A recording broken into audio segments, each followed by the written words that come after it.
Assalamu alaikum and good morning students. Over you all. I do hope that you all are well and doing very good things and you're spending your days according to your diary and studying very concentratedly. So now going today I'm reading a book New Oxford Modern English book 6, and as you know we were reading about chapter number 4. The name of the chapter was The Great Train Journey, and I'm going to read chapter number 42. And as you know, you have to memorize the dictation words as well. Please keep the pencils in your hand to underline the dictation word and try to learn and memorize the pronunciations of the words. जी बच्चों, हमने कहानी पढ़ी पहले। उसमें पिछले lecture में पढ़ा कि एक बच्चा ट्रेन में सफ़र कर रहा था और वो उसको लगा वो बिल्कुल अकेला है। ट्रेन जो गुड थिंग्स वाली थी, यानी उसमें कुछ चीज़ें पड़ी हुई थी, गुड्स वाली ट्रेन थी। वहाँ पे उसको कुछ क्रेट्स मिले जिसमें एप्पल्स थे। उसने भी एक एप्पल निकाल के खाना शुरू किया तो वहाँ पे उसे एक हिप्पी मिला। उसे पता चला कि वो भी उसकी तरह छुप के ही इस ट्रेन में जा रहा है। और नेक्स्ट हम उससे बात करने लगता है कि मुझे यहाँ पे दुनिया घूमनी है। तो वो हिप्पी उसको बताता है कि आप बिल्कुल सही ट्रेन पे हो, ये आपको सी पे ले जाएगी, वहाँ से आप शिप में चले जाना और वहाँ से आप चाइना चले जाएंगे। तो वो उससे पूछता है कि मैं कैसे शिप में जा सकता हूँ। तो वो हिप्पी उससे पूछता है कि क्या तुम्हें कुकिंग आती है। तो यहाँ तक बच्चों हमने पढ़ा था। इससे आगे आज मैं going to read the chapter. Please listen carefully and please underline the dictation words and memorise them.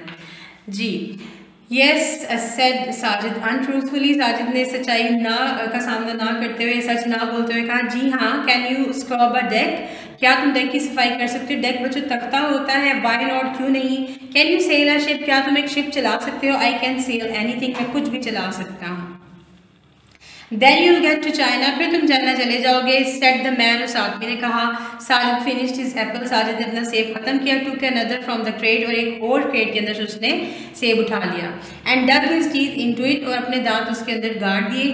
He took aim with the core of the old apple and tried to hit a telegraph pole, उसने जो पिछला सेब खाया था उसका जो बचा हुआ हिस्सा था उसके साथ उसने एक टेलीग्राफ को हिट करने की कोशिश की, but missed it by metres, लेकिन कुछ मीटर से उसका जो हिट करना था वो मिस हो गया। It wasn't the same as throwing cricket ball, ये बिल्कुल क्रिकेट की बॉल फेंकने जैसा नहीं था। Then to make the apple more interesting he began to take a big bites to see if he could devour it in 3 mouthfuls, उसने फिर इसको मज़ीद दिलचस्प बनाने के लिए उसकी 3 बाइट्स में ख़त्म करने की कोशिश की कि क्या वो 3 बाइट्स में एक एप्पल को डिवोर कर सकता है, खा सकता है, फिनिश कर सकता है।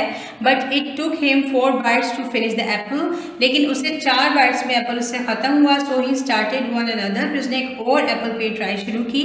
Sajid has always wanted to be in a train, Sajid हमेशा से ट्रेन में सफ़र करना चाहता था। A train that would take him to strange new places, एक ट्रेन जो उसे अजीब और नई जगहों पे ले जाती। Over 100 and hundreds of kilometers, जो कि सैकड़ों किलोमीटर यहाँ से दूर होता। And here was a train doing just that, और यहाँ पे एक ट्रेन उसके लिए सिर्फ यही काम ही कर रही थी। And he wasn't quite sure if it was what he really wanted, और इस बारे में वो बिल्कुल मुकम्मल पुर यकीन नहीं था कि वही हो रहा था जैसा वो चाहता था।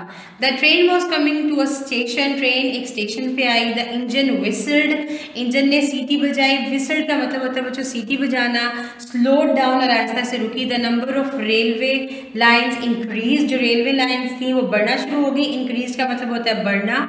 Crossed, spread out in a different direction, एक दूसरे को क्रॉस करती हुई और मुख्तलिफ सिमत की तरफ जाती हुई। Before the train could come to a stop, Sajid companion came to the door and jumped on to the ground, और जो साजिद का साथी था जैसे ही ट्रेन रुकने वाली थी उसने ट्रेन रुकने से पहले ही उससे बाहर जंप कर दी। You had better keep out of sight if you don't want to be caught, और जाते हुए उसे कह के गया कि अगर तुम पकड़ना अपने आप को पकड़वाना नहीं चाहते हो तो कहीं छुप जाओ जहाँ से तुम किसी को नजर ना आ सको। ही वार्न, उसने साजिद को आपके लिए समझाया। And waving his hand he disappeared into the jungle across the railway track, और वो उसने साजिद को हाथ हिलाते हुए वो जो रेलवे ट्रैक के दूसरी जानब जंगल था उसमें गुम हो गया। डिसअपियर्ड का मतलब होता है गायब हो जाना, गुम हो जाना। The train was at siding and Sajid could not see any sign of life, जो ट्रेन थी वो एक साइड पे चल रही थी और वहाँ पर ज़िंदगी की कोई निशानी या अलामत नहीं मिल रही थी। But he heard voices and the sound of carriage door being open and close. लेकिन उसको सिर्फ वहाँ से कुछ लोगों की आवाज़ें आ रही थी और कुछ आवाज़ें ऐसी जो कि दरवाजे खुलने और बंद होने की थी। He suspected that the apples wouldn't stay in the compartment much longer. उसने इस चीज़ का अंदाज़ा लगाया। सस्पेक्टेड का मतलब होता है किसी चीज़ को भांपना। उसने चीज़ का अंदाज़ा लगाया कि सेब कुछ ज़्यादा देर इस कैरेज में, इस कंपार्टमेंट में नहीं रहने वाले। So he stuffed one into each pocket. So उसने अपनी दोनों पॉकेट्स में, जेबों में एक एक सेब को स्टफ्ड किया यानी रख दिया। And climbed on to a wooden rack in a corner, और एक लकड़ी के बने हुए रैक के ऊपर जो कि कॉर्नर में पड़ा हुआ था चढ़ गया। Presently men's voice were heard in the doorway, और फौरन ही उसे उसी वक्त ही उसे जो डोरवे था, दरवाजे का रास्ता था, वहाँ पे कुछ आदमियों की आवाज़ सुनाई दी। Two labours stepped into the compartment and began moving the crates. दो मजदूर वहाँ पे एंटर हुए, दाखिल हुए लेबर्स, और उन्होंने जो क्रेट्स थे उनको बाहर की तरफ ले जाना शुरू किया।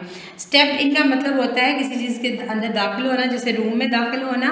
और where they were taken over by others, वो एक दूसरे वो मिलके वहाँ से कह लें कि वहाँ जो क्रेट्स पड़े थे उनको बाहर ले जाना शुरू हो गए थे। Soon the compartment was empty. बहुत जल्द जो कंपार्टमेंट था, जो कैरेज था, वो खाली हो गया था। Sajid waited until the men had gone away before coming down from the track. Sajid ने रैक से उतरने से पहले इस चीज़ की तसल्ली कर ली कि जो आदमी वहाँ पे इन क्रेट्स को लेने आए थे वो यहाँ से दूर जा चुके हैं। After about 5 minutes, the train started again. तकरीबन 5 मिनट के बाद ट्रेन दोबारा से चलना शुरू हुई। It shunted up and down, और वो ऊपर नीचे होना शुरू हुई। Gathered speed and went rushing across the plain, और बहुत तेज़ी से वो जाना शुरू हुई ज़मीन के ऊपर। रशिंग होता है बहुत तेज़ी से बच्चों जाना। Sajid felt a thrill of anticipation. Sajid को बहुत ज़्यादा पुरजोश या एक जो कह लें कि जोश महसूस हुआ इस एंटिसिपेशन, इस मुहिम में। Where would they be going now, अब ये कहाँ जाएंगे। He wondered what his parents would do when he failed to come home that night. कहते हैं कि उसके माँ बाप उसने सोचा क्या महसूस करेंगे जब वो घर जाने में आज की रात नाकाम होगा। इस लाइन से हमें पता चला बच्चों कि साजिद जो है इस ट्रेन में अपने घर वालों से छुप के आया है, और उनको नहीं पता है कि साजिद इस तरह से एक ट्रेन में चला गया है। और अब वो सोच रहा है कि जब आज रात वो घर नहीं जाएगा तो उसके पेरेंट्स, उसके माँ बाप क्या सोचेंगे। They would think he had run away, वो सोचेंगे वो भाग गया है। और बीन किडनैप, या उसे अगवा कर लिया गया है। किडनैप का मतलब होता है बच्चों अगवा करना, मतलब किसी को उठा लेना। और been involve in an accident, और हो सकता है वो किसी एक्सीडेंट का हिस्सा बन गया हो। एक्सीडेंट कहते हैं बच्चों हादसे को। अक्सर आप देखते होंगे जो रोड्स में सुनने में आता होगा कि जो एक्सीडेंट्स हो जाते हैं बसेस के या कार्स के। They would have the police out, और हो सकता है वो पुलिस के पास भी जाए। And there would be search parties, और हो सकता है उसे ढूंढने के पार्टीज या जो ग्रोह है वो ढूंढना शुरू कर दें। Sajid would be famous, Sajid मशहूर हो जाएगा। द बॉय हु डिसअपीयर्ड, वो लड़का जो गुम है या गायब है। The train came out of the jungle and past fields of the sugarcane and village of the mud huts. जो ट्रेन है वो वहाँ जंगल से गुजर चुकी है, निकल आई और वहाँ से निकलना शुरू हुई। अब वो गुजर रही थी कहाँ से, शुगर कैन यानी गन्ने के जो खेत थे उनके अंदर से, और मड हट्स यानी मिट्टी के बने हुए झोंपड़ों के दरमियान से। चिल्ड्रन शाउटेड, बच्चे चिल्लाते, and wave to the train, और ट्रेन की तरफ हाथ हिलाते। Though there was no one in it except Sajid, हालांकि वहाँ पे बहरहाल साजिद के अलावा कोई भी नहीं था। The guard and the engine driver, या एक गार्ड और इंजन ड्राइवर था। साजिद वेव बैक, साजिद ने भी उनको वापस हाथ हिलाया। Usually he was in a field, आमतौर पे वो खेत में मौजूद होता, वेविंग हाथ हिलाता हुआ। Today he was actually on the train, और आज वो दरअसल ट्रेन के अंदर मौजूद था। He was beginning to enjoy the ride, अब उसने इंजॉय करना शुरू किया। बिगिनिंग का होता है बच्चों किसी चीज़ को शुरू करना, तो उसने इस राइड को, इस सफ़र को, राइड का मतलब होता है इस सफ़र को, से लुत्फ़अंदोज़ होना उसने शुरू किया। The train would take him to the sea, कि अब ये ट्रेन उसको सी के पास ले जाएगी, सी यानी समंदर। There would be ships with funnels and ships with sails, वहाँ पे बहुत ज़्यादा शिप्स होंगे, बैरी जहाज़ होंगे। And there might even be one to take him across the ocean to some distant land, और उनमें से एक शिप ऐसा होगा जो उसको दूर किसी जगह पे, किसी ज़मीन पे ले जाएगा। He felt a bit sorry for his mother and father, उसने थोड़ा सा अपने पेरेंट्स के लिए दुख महसूस किया। They would miss him, वो इसे याद करेंगे। They would believe he had been lost forever, उन्हें लगेगा कि वो हमेशा के लिए खो गया है। लॉस्ट का मतलब होता है बच्चों गुम हो जाना, खो जाना, फॉरएवर हमेशा। But one day a Fortune made, लेकिन वो एक दिन ऐसा काम करेगा या एक दिन कुछ ऐसा करेगा, he would return home and then nobody would care any more about school reports and what he eat and why he came home late. और कोई इस चीज़ की तवज्जो नहीं करेगा, इस बात का नहीं सोचेगा कि उसकी स्कूल से रिपोर्ट कैसी आई है या उसका रिजल्ट कैसा आया है, उसने क्या खाया और वो देर से घर क्यों आ रहा है। Umair would be waiting for him at the station, Umair उसके लिए स्टेशन पे इंतज़ार कर रहा होगा। And Sajid would bring him back a present or an African lion perhaps or a transistor radio, but he wished Umair was with him now. वो सोचता है कि जब वो वापस आएगा अपने घर में तो वो उमैर के लिए कोई अच्छी सी चीज़ लेके आएगा। मिसाल के तौर पे वो वहाँ से कोई अफ्रीकन लायन या मिसाल के तौर पे वहाँ से कोई ट्रांजिस्टर यानी रेडियो वगैरह उमैर के लिए लेके आएगा। लेकिन वो ये ख्वाहिश करता है, विश का मतलब होता है ख्वाहिश करना, कि उमैर अभी उसके साथ होता। He wish he Rag the Hippie was still with him. वो सोचता है कि वो रैग यानी इसके फटे हुए कपड़े थे, वो हिप्पी अभी भी उसके साथ मौजूद होता।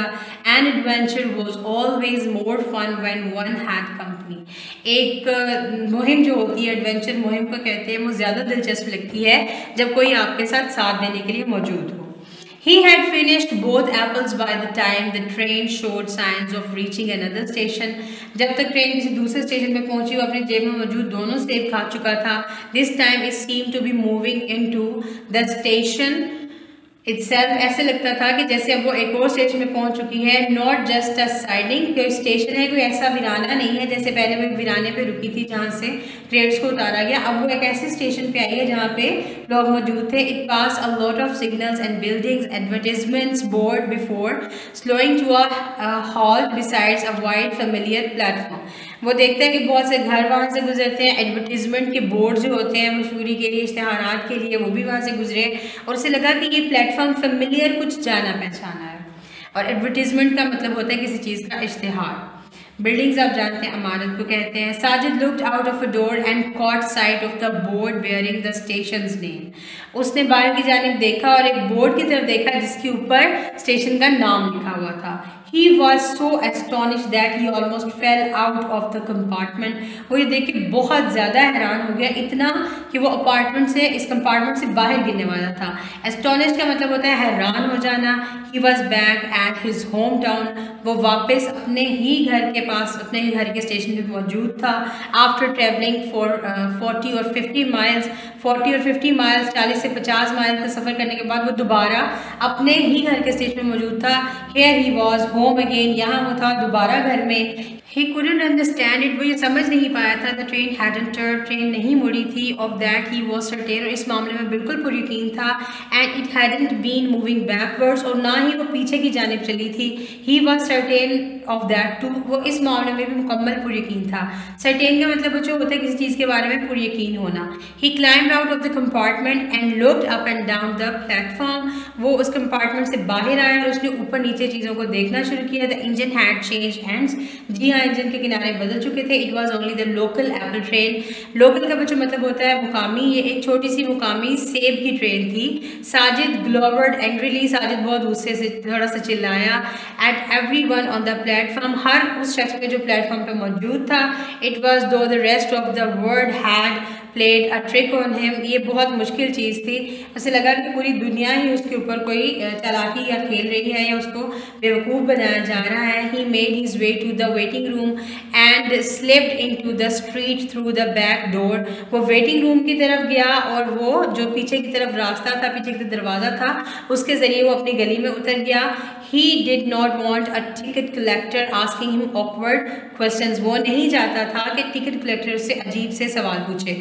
ऑकवर्ड का मतलब होता है बच्चों अजीब। It had been a free ride, ये एक मुफ्त सवारी थी। And with that he comforted himself, इस चीज़ से उसने आपको तसल्ली दी कि चलो मैं कहीं पे गया तो नहीं हूँ लेकिन मैंने फ्री इतना सफ़र किया है। Shrugging his shoulders, Sajid sauntered down to the road to बाजार। sauntered का मतलब होता है चलते हुए जाना।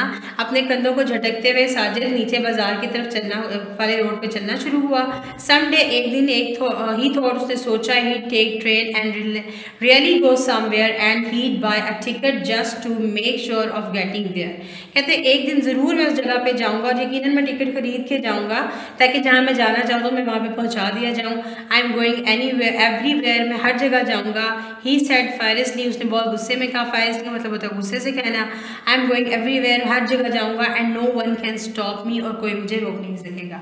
जी बच्चों, हमने इस चैप्टर में पढ़ा है कि एक छोटा बच्चा without any permission of his parent वो उस ट्रेन में सवार हो गया और लकीली वो ट्रेन जो थी गुड्स ट्रेन थी, लोकल ट्रेन थी, वापस उसको इसी जगह पे ले आई। तो ये एक गुड डिसीजन बच्चों, आप जानते हैं ना ये अच्छी बात नहीं है, इसलिए आप जब भी कभी भी आपको कहीं भी जाना हो, कोई भी बात हो, अपने पेरेंट्स से डिस्कस करें और उनकी परमिशन से हर जगह जाएं।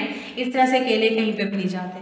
सो बच्चों please do read the chapter carefully and keep pencils in your hands and underline the dictation words and memorize them and take a lot of care of yourselves, and we'll meet in very next lecture. Till then, take care. Allah Hafiz.